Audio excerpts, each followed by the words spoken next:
É nosso convidado o especialista em educação e professor Paulo Guinote.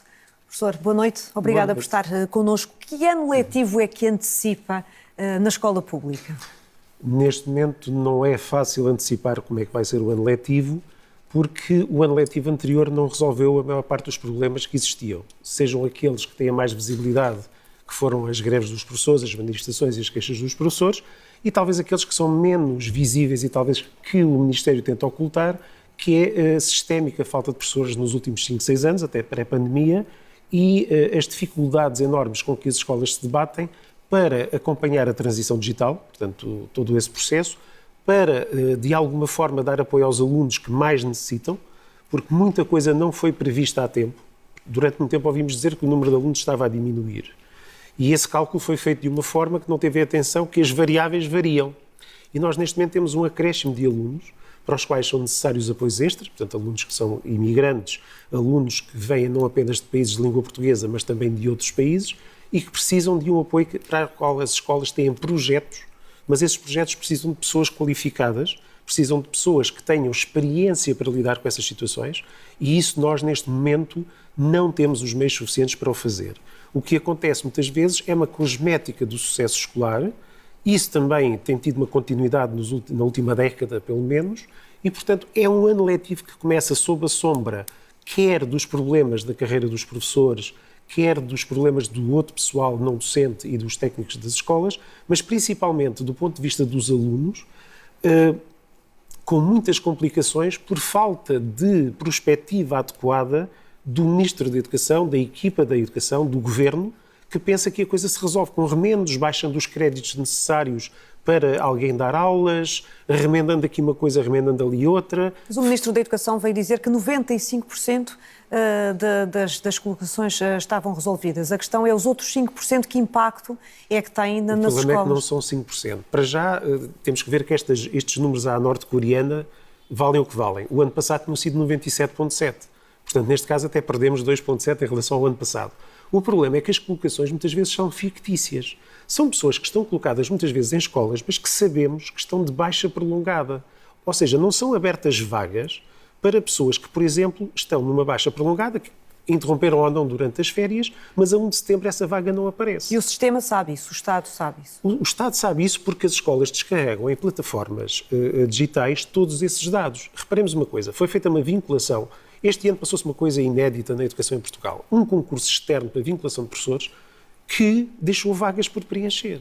Nunca isso tinha acontecido. Normalmente há sempre um excesso de procura em relação à oferta que o Ministério tem. Sim, a oferta aumentou, mas para 10 mil e tal vagas, só 8 mil pessoas concorreram. Tem a ver com as regras do concurso. O resultado disso é que temos neste momento, hoje saíram colocações já de reserva de recrutamento e temos 1000 professores dos quadros de carreira sem colocação, mas em contrapartida temos centenas e centenas e centenas de horários por preencher. Isto tem a ver com uma desadequação entre a forma como o Ministério planeia as colocações e os recursos humanos existentes. Mas como é que se resolve? Há pouco ouvíamos também o testemunho de...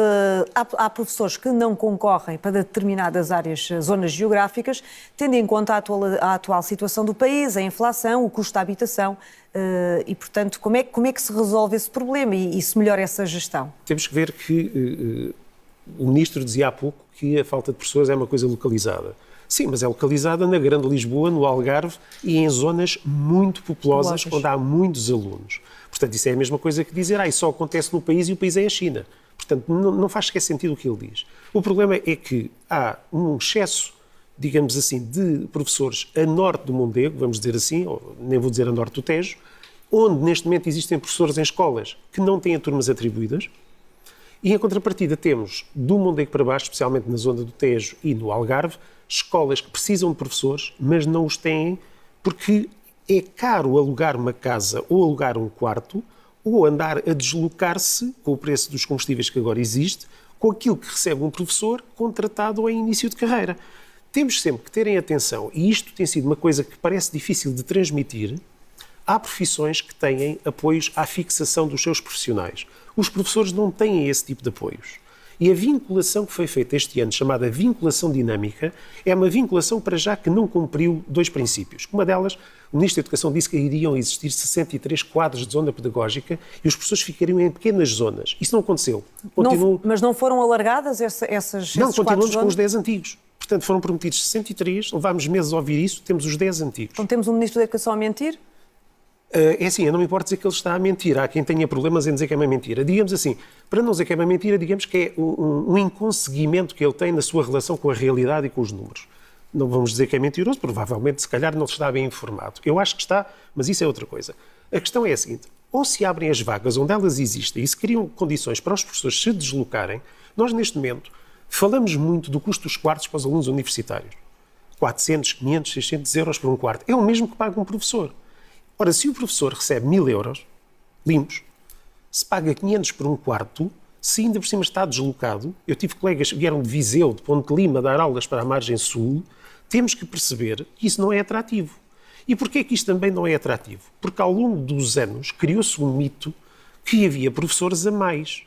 A questão é a seguinte, muitos professores ou saíram da carreira, como vocês viram, todos os meses agora saem milhares, e cada vez mais cedo, porque não querem ficar, e, ao mesmo tempo, não há gente que queira entrar nesta carreira sem ser para fazer o chamado pescado até arranjar outra coisa. E muita gente saiu para outros empregos. Eu ainda hoje publiquei no meu blog um texto de um colega que está a sair da profissão bastante novo, porque por isso simplesmente não suporta mais isto e tem ofertas na sua área de trabalho melhores fora do ensino. Para agravar tudo isso, professor, esta realidade, a apresentação de mais de 1.000 professores até ao final do ano. Portanto, há professores que vão começar a dar aulas, por exemplo, haverá esses casos, mas que depois... Eu penso que até a final do ano serão mais do que 1.000, porque o ritmo tem sido muito acelerado. E o que é mais grave é que não é só a saída dos professores por limite de idade, é por esgotamento físico e psicológico cada vez mais novos. Eu tenho colegas que estão a pedir a reforma tendo penalizações superiores a 50%, 60% na sua carreira.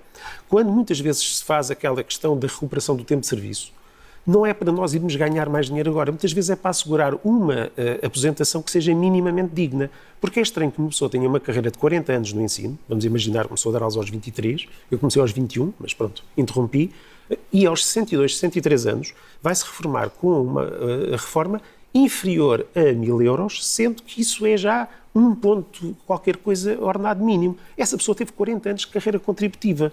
Pelas novas regras, é penalizado, mas... Infelizmente, cada vez há mais pessoas a sair nessas condições porque não estão a ser garantidas às pessoas as proteções necessárias aos velhos, entre aspas, para se manterem nas escolas com animação e não apenas com projetos de encher o olho, e aos novos entrarem numa carreira que não os assuste. Ainda a falta de professores. Os professores não profissionalizados não são uma forma de mitigar este problema? Eu comecei a carreira como professor não profissionalizado durante pelo menos uma dúzia de anos.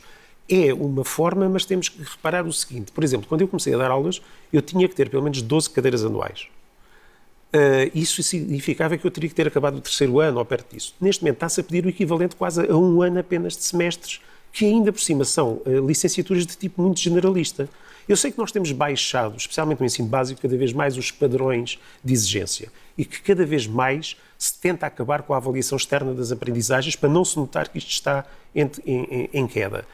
Digamos que esses professores, não lhes falta só a formação pedagógica, muitas vezes falta-lhes a formação científica de base. Ou seja, antigamente podia faltar as capacidades comunicativas da área pedagógica, mas os professores tinham uma formação científica de base, a partir ali de meados dos anos 80, fim dos anos 80, que já lhes permitia dar as suas aulas com alguma segurança. O que nós temos agora é pessoas que têm a melhor das boas vontades, até podem ter uma vocação, sentirem essa vocação, apesar de não terem seguido esses cursos, mas que quando chegam à escola e ao cotidiano escolar não fazem ideia, por exemplo, de todos os meandros burocráticos, de todas as questões administrativas, de como é que se gera a disciplina na sala de aula, como é que se gerem as emoções para situações de frustração. Portanto, a solução não é por aí, não passa por essa via que o Governo encontrou. Exato, a solução nunca poderá ser neste momento de curto prazo. Há 10 anos, há 6, 8 anos, poderíamos ter resolvido as coisas. Agora fazem-se remendos de curta duração para ocultar que estamos neste momento a arrancar o ano letivo depois da maior vinculação da história, como dizia o Ministro da Educação, com certamente centenas de turmas sem alunos e para as quais se vai arranjar o remendo das ofertas de escola das contratações de pessoas com habilitações mínimas, de pessoas que às vezes chegam às escolas e pura e simplesmente demoram quase tanto tempo a enquadrar-se na escola como um aluno que chega ao 5º ano, e há que ter a clareza de dizermos à opinião pública: isto não é um combate político que se passa agora entre professores e Ministério da Educação. É uma luta para que a educação de todos nós... A minha filha foi aluna no ensino secundário até há 2, 3 anos atrás, e eu sei o que ela já passou nessa altura. É para que as pessoas que estão mais próximas dos alunos estejam nas melhores condições para prestar um bom serviço aos alunos e eles próprios verem nos professores essa motivação, esse interesse e essa energia. E fechando a nossa conversa, como começamos, professor, que ano na escola pública que antevê? Eu antevejo um ano muito complicado porque neste momento estão muito extremadas as emoções e as posições. Muitos professores estão profundamente frustrados e desanimados. A tutela ficou perfeitamente intransigente. Quando aparece faz sorrisos e diz aquelas coisas que eu às vezes tenho que dizer que são mentira.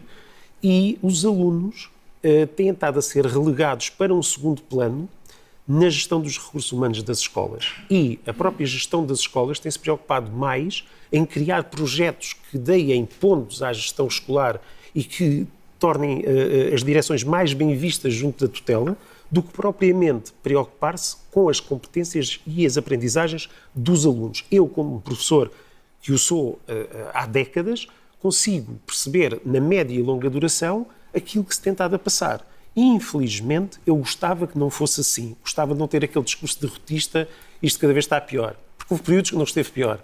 Infelizmente, sou obrigado a dizer, é um ano que não sei se vai ser extremamente agitado, mas é, neste momento, imprevisível. Professor Paulo Guinot, muito obrigada pela sua presença. Obrigado pelo convite. Boa noite.